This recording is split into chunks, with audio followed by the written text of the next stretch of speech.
So we're starting by trimming our meat to make our vegetable beef barley soup. This will be this week's cooking video. Instead of buying already cut up stew beef, which was about $6 a pound, I bought a roast that was, let's see, a bottom round roast that was $3.98 a pound, and I can trim it myself. I started by removing a lot of the fat cap, which you can see here. Fat adds flavor, but it also adds grease. So I'm actually using my one grandpa's butcher knife, and I start by cutting the meat into pieces. It cuts better when it's partially cold.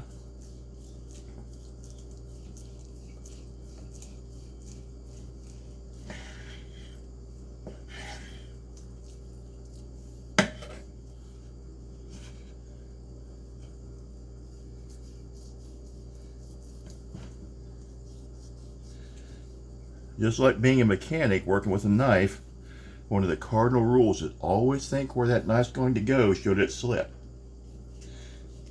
You may have never heard the term knuckle buster wrench, but when you're working on a car or a piece of equipment, if the wrench slips and you bust your knuckles on something, that's called a knuckle buster.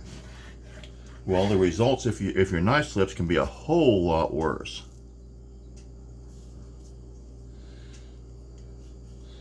So I'm cutting this meat into slabs. Let me clear my space on my cutting board here. I've left the package from the beef down in my sink for my waste, and that'll make it easier to dispose of.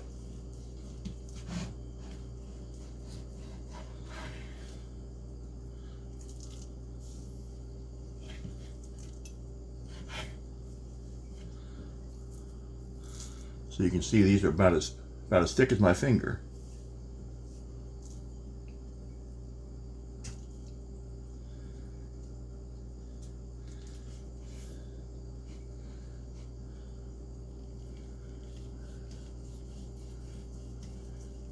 And I'm making sure that my fingers are nowhere near where that knife's going to be during a cut.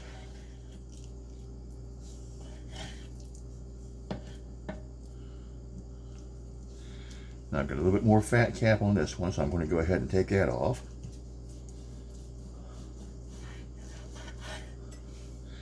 Yes, fat adds flavor, but there's such a thing as too much of a good thing.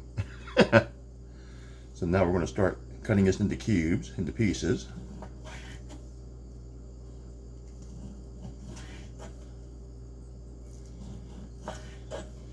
And yes, my knife does need sharpened.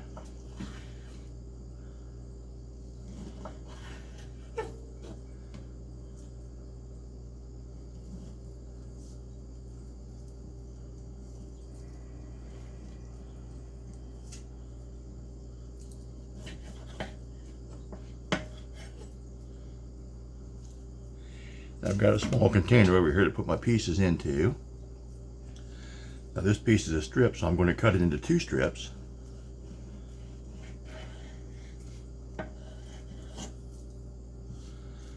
I'll lay them side by side.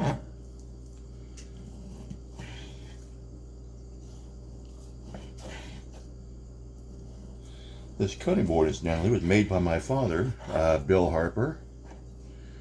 It's made out of 4 different kinds of wood, and each one of those pieces is individually glued together to make this cutting board.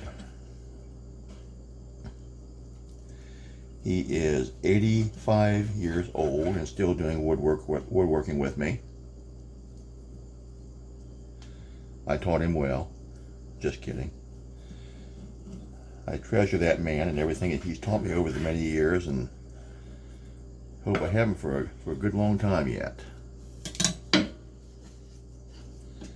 Yes, my hands are impeccably clean. I washed them before I started. Now this piece is a bit longer, so it's going to get cut into 3 strips. Maybe 4. But I think 3.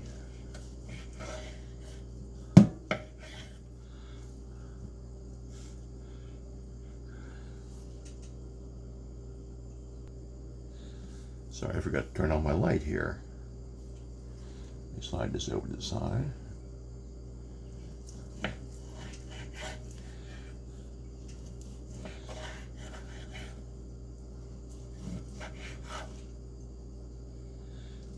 I like my soup to be very, very generous and meaty. The ingredients we'll be using will be a commercial beef base made by Tones, as well as adobo powder, salt, pepper,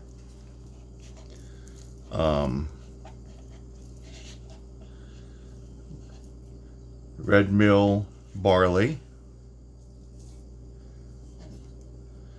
water, frozen mixed vegetables with carrots, peas, and green beans.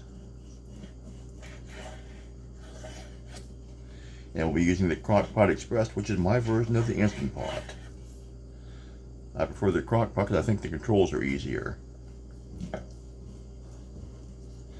this piece was a little bit bigger, so it gets 4 strips.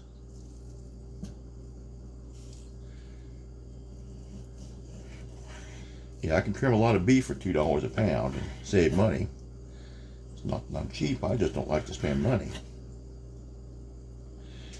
Pardon the confined workspace, but I live in a small apartment and my kitchen is not very big.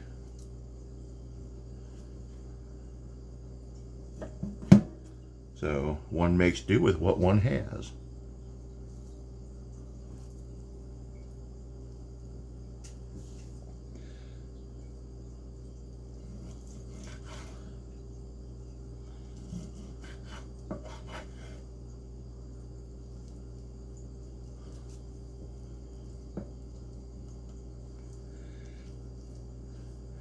One thing about meat, you can't cut it by just pressing down like you would on some things.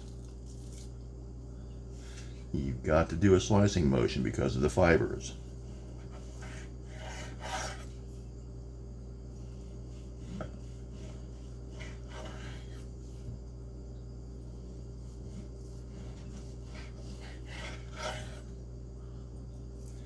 And I may not use all of this in this recipe, but never hurts to have some frozen stew meat on hand.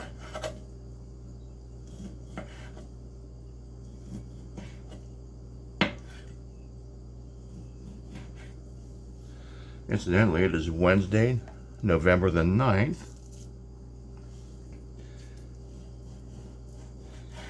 And we're on our typical fall roller coaster here on weather here in Ohio. Last week we were in the 70s, today we're in the 60s, next week we'll be in the 40s. We have a saying, if you don't like our weather, wait 15 minutes or drive 15 miles and it'll change.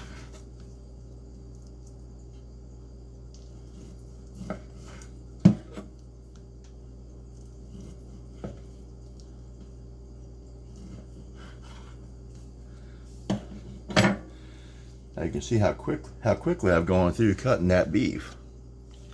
Hasn't taken long at all, has it?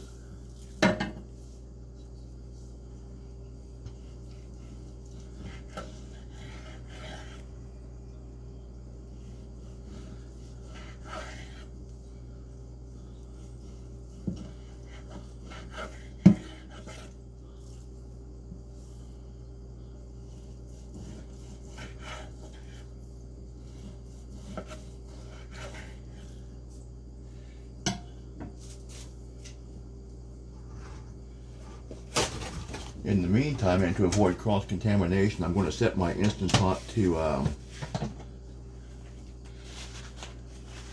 brown saute. And to avoid cross-contamination, I actually started it with touched it with a paper towel so I didn't cross-contaminate it.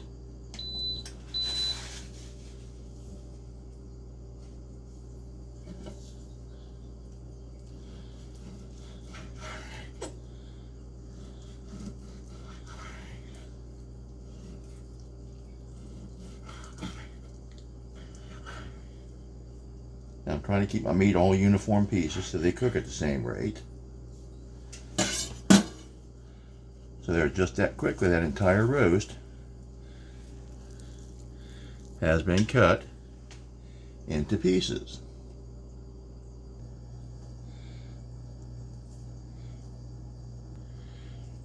Okay, I'm going to start browning and sauteing my meat here. This is how much I came up with out of that roast.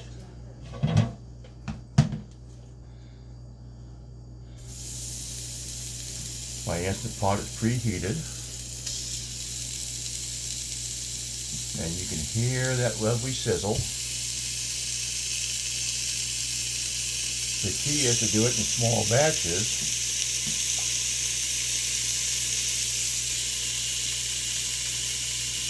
So you don't crowd the pot and lose a lot of your heat.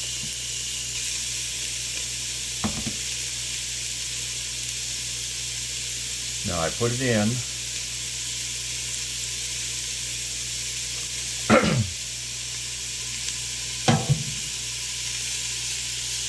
That's just a single layer.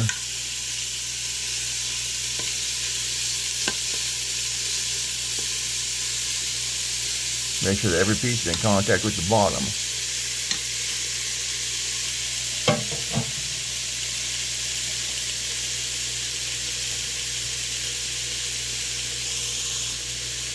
Once that starts to brown, I'll move the camera so that you can actually see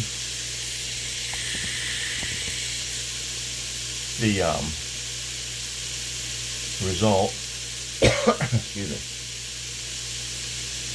But you can hear that lovely sizzle.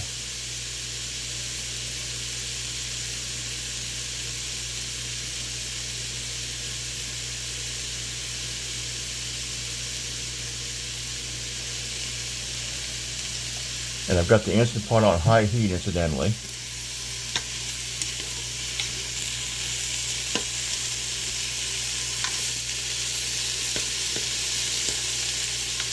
Brown equals flavor.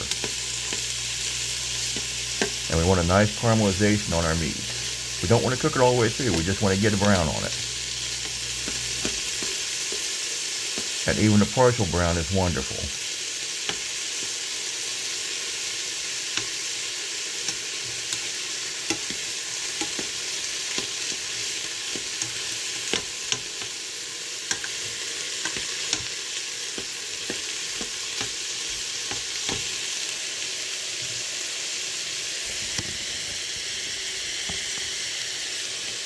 And it's been browning for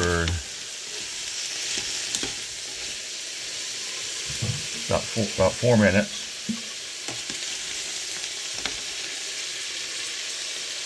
And there's the color that we've achieved just that quickly.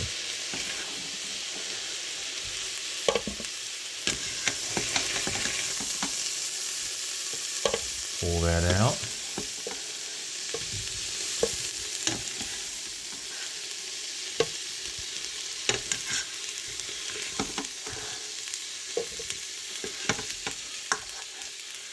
And the reason I'm not seasoning the meat is because we're going to season the soup. So I'll bring you back when I've got the rest of it browned. I want you to see how this is looking down inside the pot as it browns.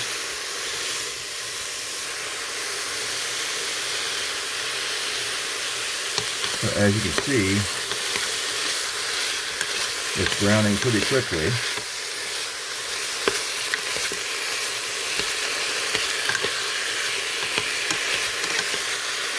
This is a 6-quart Instant Pot.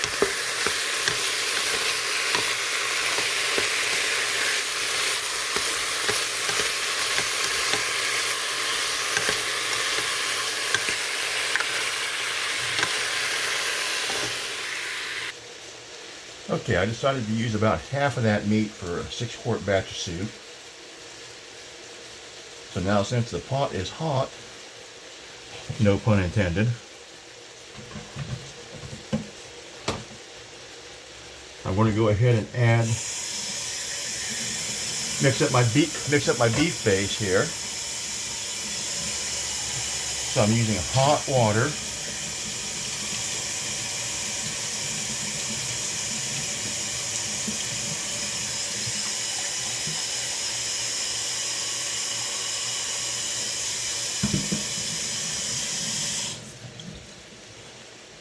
About 1 cup.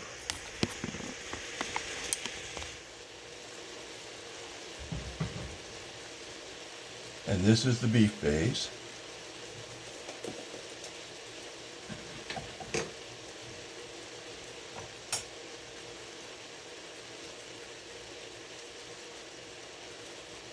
This is what it looks like, almost like a treacle. And we're going to add a couple good spoonfuls because it's very highly concentrated. It doesn't take much.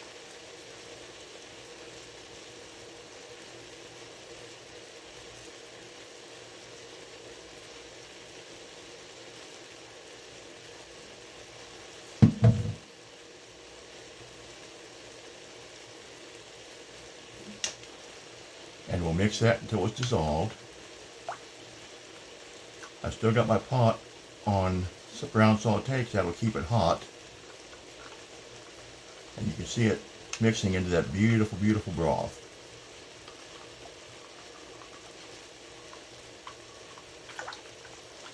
You don't want to add it in a lump and then add the water because it won't dissolve. You want to mix it and actually make a stock out of it. So it won't dissolve in cold water. But there it's completely dissolved in the hot water. So we'll add that into our pot. You can hear that brought the sizzle way down.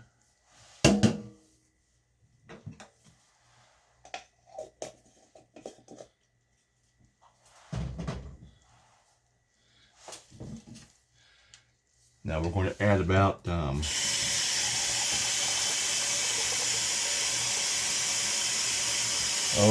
2 to 4 more cups of hot water. Again, this is so we don't lose the heat in our pot. Still on brown saute.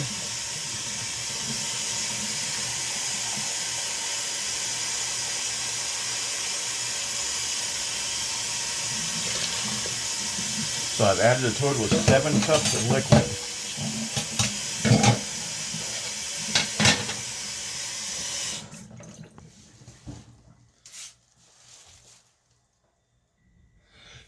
I like a lot of veggies in my soup, so I've got 2 12-ounce packages of frozen mixed veggies. Yes, there's nothing wrong with cutting corners. I'm going to go ahead and add those to my pot.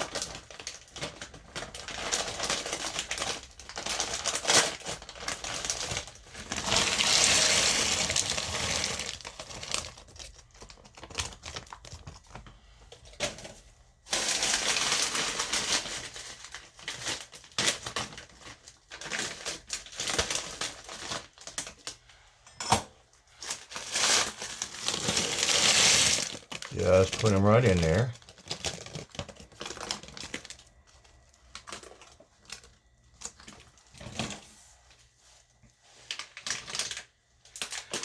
And this is the barley. This is whole barley, uncooked. You can find quick barley, you can find pearlized barley. This is a pearl barley. And let me just tell you, a little bit of barley goes a long way. It absorbs liquid like no other grain. 1 cup of barley will absorb 6 cups of liquid. So this is a 1 cup scoop. And I'm only going to use about a half of a scoop, right about that much, and put into the pot.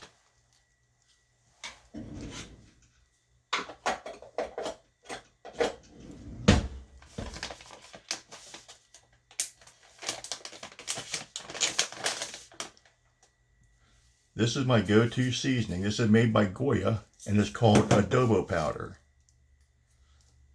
And it is a Latin seasoning. It contains salt, garlic, black pepper, oregano, and turmeric. That's all. I'm going to shake a little bit in there. I'm not using a lot because that beef base has a lot of seasoning in it, a lot of salt in it. I'm not going to add any extra salt, but I will add some extra black pepper, freshly cracked black pepper.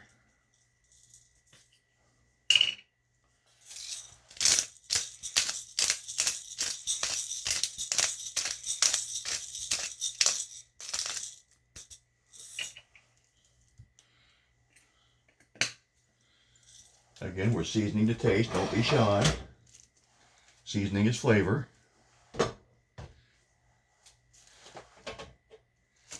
Now we're going to give that a quick stir.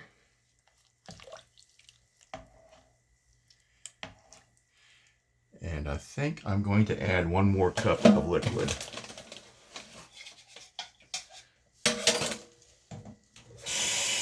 For a total of 8 cups.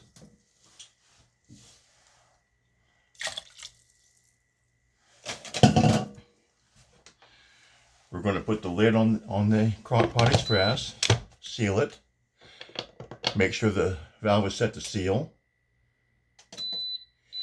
and we're going to go to soup on high pressure, and we're going to do 25 minutes. I'll be back when we open it. In the meantime, the rest of my partially cooked stew meat is going into a freezer bag. Before I put it in, I'm going to label it with the date and the contents.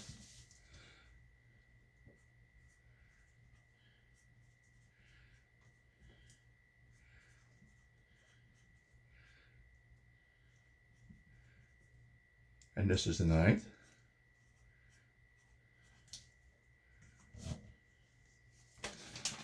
So I know what's in it and when it was frozen.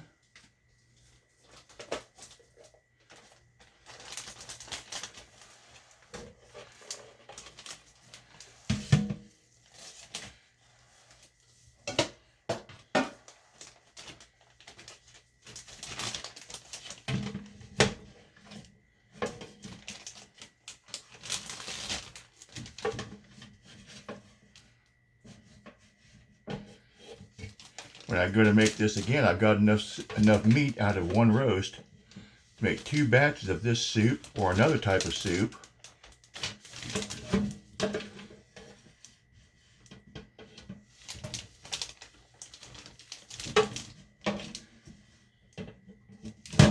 And I've already got the browning done, so I'm 1 step ahead of the curve on the next batch.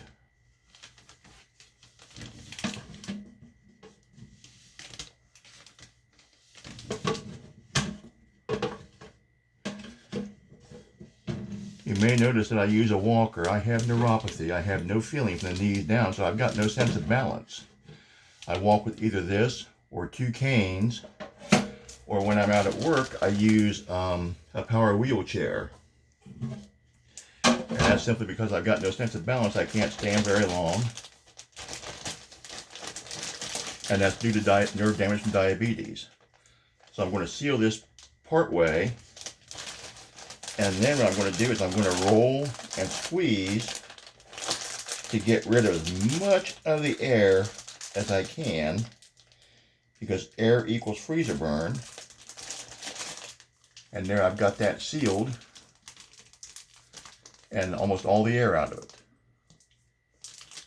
And that's ready to go in the freezer.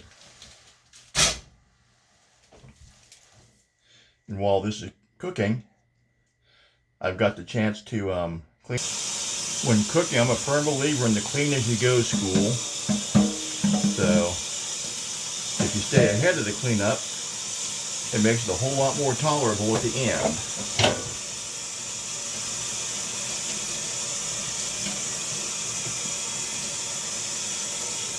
So I'm just washing up.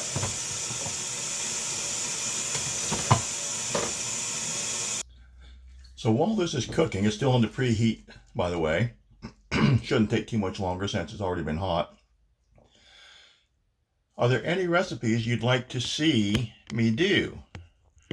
I've never taken any formal cooking training, other than I got put in the mess hall in Navy boot camp in 1977 for 12 days, feeding about 40,000 men. So I learned to cook in big batches. Wasn't gourmet, but boy did we cook a lot of it. We cooked rice, 100-pound bags, and we would cook about 400 pounds for a meal.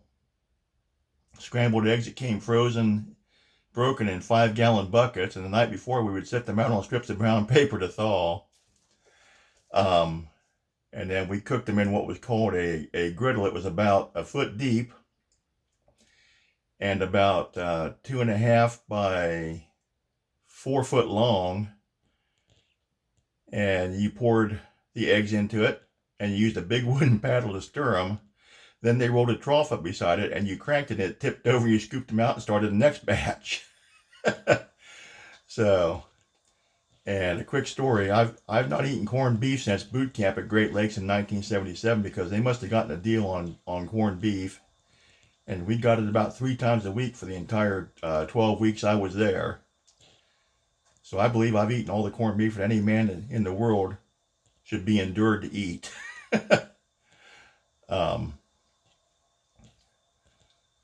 But if you like my content, feel free to share. Feel free to join or subscribe if you'd like. I love doing this. I'm not a chef, but I like to cook, and I always say the main rule of life is never trust a restaurant with a skinny chef. But I like to educate. I'm a history buff, and seeing the response I've been getting to my different videos really blesses me, and I enjoy it. I work part-time at Sam's Club, 13 hours a week, just enough to make my van because I'm on 100% disability. So just to give you a little bit of background about myself, I'm 63 years old.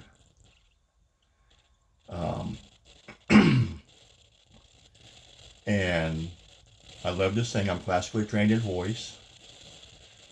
I used to sing opera. I went to Mississippi State while I was in the Navy.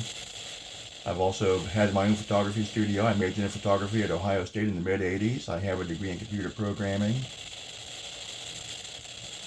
And I love to read. I read about 2,000 words a minute, thanks to a speed reading course I took in 5th grade. And you can hear the hissing in the background. That's the Instant Pot getting ready to seal. Won't be but a second now. There, I just jiggled the valve to help it seal. The Crockpot Express, I call it Instant Pot because that's a generic term that you folks will recognize. Like I say, I prefer the Crockpot version because I think it's a better control setup. And unlike the Instant Pot where it just turns on when you close the lid and makes that obnoxious sound, this has a manual start-stop button. It has settings for meat and stew, beans and chili, rice risotto, yogurt. Yes, you can make yogurt in it. Slow cook. Steam if you want to steam vegetables or pastries. Poultry, desserts, soup, multigrain, brown saute. Keep warm. On the slow cook mode, it has a delay timer. You can set a delay timer for when you want it to start. High and low pressure adjust, and high and low temperature adjust. And actually, it costs a little bit less than the Instant Pot. I do recommend if you have either the Instant Pot or one of these, invest in some extra sealing rings because you will need them. And also invest in the little silicone gaskets for the valve because those will go bad and it won't seal. So I keep 3 extra sealing rings and a little bag of about 10 of those little extra gaskets that are about the size of a ballpoint pen on hand. That way if I need them, I've got them and I don't have to wait on them. I keep them on hand and keep them sealed in Ziploc bags so they stay fresh. And also if you cook savory dishes and sweet dishes, have 2 sealing rings. Have one dedicated to sweet, one dedicated to savory. That way you won't cross-contaminate your flavors as you cook different dishes. They're not that expensive. You can find them on Amazon. And the sealing rings that I have are red, white, and blue. They're ironic for me. And that helps me to identify which one is which because of the colors. Okay, our timer just started on the pressure, so now we've got 25 minutes for it to cook under high pressure.